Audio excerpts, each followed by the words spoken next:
اعوذ باللہ من الشیطان الرجیم، بسم اللہ الرحمن الرحیم۔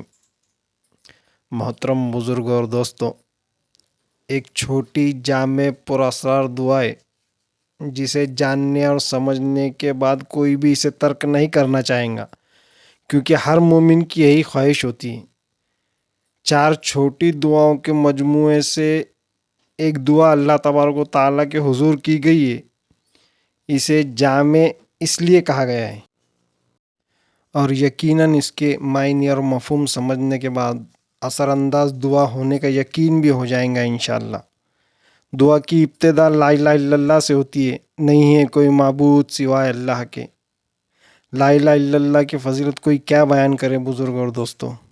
حضور اقدس صلی اللہ علیہ وسلم کا ارشاد ہے، تمام اذکار میں افضل لا الہ الا اللہ ہے، اور تمام دعاؤں میں افضل الحمدللہ ہے۔ اسی طرح ایک دوسری روایت میں حضور اقدس صلی اللہ علیہ وسلم کا ارشاد ہے کہ ایک مرتبہ حضرت موسیٰ علیہ السلام نے اللہ جل شانہ کی بارگاہ میں عرض کی کہ مجھے کوئی ایسا ورد تعلیم فرما دیجئے جس سے آپ کو یاد کیا کروں اور آپ کو پکارا کروں۔ ارشاد خداوندی ہوا کہ لا الہ الا اللہ کہا کرو۔ انہوں نے عرض کی کہ اے پروردگار، یہ تو ساری دنیا ہی کہتی ہے۔ ارشاد ہوا لا الہ الا اللہ کہا کرو۔ عرض کیا میرے رب، میں تو کوئی ایسی مخصوص چیز مانگتا ہوں جو مجھ کو عطا ہو۔ ارشاد ہوا کہ اگر 7 آسمان اور 7 زمین ایک پلڑے میں رکھ دی جائے اور دوسری طرف لا الہ الا اللہ کو رکھ دیا جائے تو لا الہ الا اللہ کا پلڑا بھاری ہو جائے۔ ایک اور روایت میں حضور اقدس صلی اللہ علیہ وسلم کا ارشاد ہے کہ کوئی بندہ ایسا نہیں کہ لا الہ الا اللہ کہے اور آسمان کے دروازے نہ کھل جائیں، یہاں تک کہ یہ کلمہ سیدھا عرش تک پہنچتا ہے، بشرطے کہ کبیرہ گناہوں سے بچتا رہے۔ پھر ایک روایت میں حضور اقدس صلی اللہ علیہ وسلم کا ارشاد ہے کہ عرش کے سامنے ایک ستون ہے، جب کوئی شخص لا الہ الا اللہ کہتا ہے تو وہ ستون ہلنے لگتا ہے۔ اللہ کا ارشاد ہوتا ہے کہ ٹھہر جا۔ وہ عرض کرتا ہے کہ کیسے ٹھہروں، حالانکہ کلمہ طیبہ پڑھنے والے کی ابھی تک مغفرت نہیں ہوئی۔ ارشاد ہوتا ہے اچھا، میں نے اس کی مغفرت کر دی۔ وہ ستون ٹھہر جاتا ہے۔ بعض روایتوں میں اس کے ساتھ اللہ جل شانہ کا یہ ارشاد بھی وارد ہے کہ میں نے کلمہ طیبہ اس کی زبان پر اس لیے جاری کرا دیا تھا کہ اس کی مغفرت کروں۔ کس قدر اللہ کا احسان ہے کہ خود ہی توفیق فرماتا اور پھر خود ہی مغفرت فرماتا ہے۔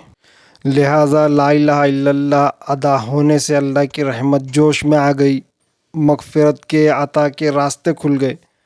اب زبان سے دعا کے اگلے الفاظوں سے بندہ اللہ تعالیٰ سے فریاد کرتا ہے، استغفر اللہ، اللہ میری مغفرت فرما، میری توبہ قبول فرما، مجھ پہ رحم فرما۔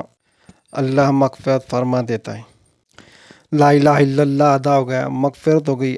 اب بندہ دعا کے اگلے لفظوں سے فریاد کرتا ہے، اسألک الجنہ، یا اللہ میں جنت کا سوال کرتا ہوں۔ لا الہ الا اللہ کی برکت سے عطا کے دروازے تو کھلے ہی ہیں، اللہ رب العزت وہ بھی عطا کر دیتا ہے۔ اور آخر میں بندہ فریاد کرتا ہے، اعوذ بک من النار، یا اللہ جہنم کی آگ سے میری حفاظت فرما۔ اس میں ایک عام فہم یہ بھی ہے کہ جنت تو عطا ہو گئی، لیکن ہو سکتا ہے گناہوں کی سزا کاٹنے کے بعد میں جنت میں جائیں گے، تو اس سے بچنے کے لیے آخر میں بندہ فریاد کرتا ہے، اعوذ بک من النار، یا اللہ جہنم کی آگ سے میری حفاظت فرما۔ اللہ رب العزت وہ بھی عطا کر دیتا ہے۔ تو بزرگوں اور دوستوں، لا الہ الا اللہ افضل الذکر ادا ہو گیا، اللہ خوش ہو گیا۔ بندے نے اگلی فریاد کیا، استغفر اللہ، اللہ نے معاف کر دیا۔ اس کی اگلی فریاد بندہ کرتا ہے، اسألک الجنہ، اللہ نے جنت عطا کر دی۔ بندہ آخر میں فریاد کرتا ہے، اعوذ بک من النار، اللہ نے آگ سے پناہ دے دی۔ تو کثرت سے دعا کیجیے، لا الہ الا اللہ، استغفر اللہ، اسألک الجنہ، اعوذ بک من النار۔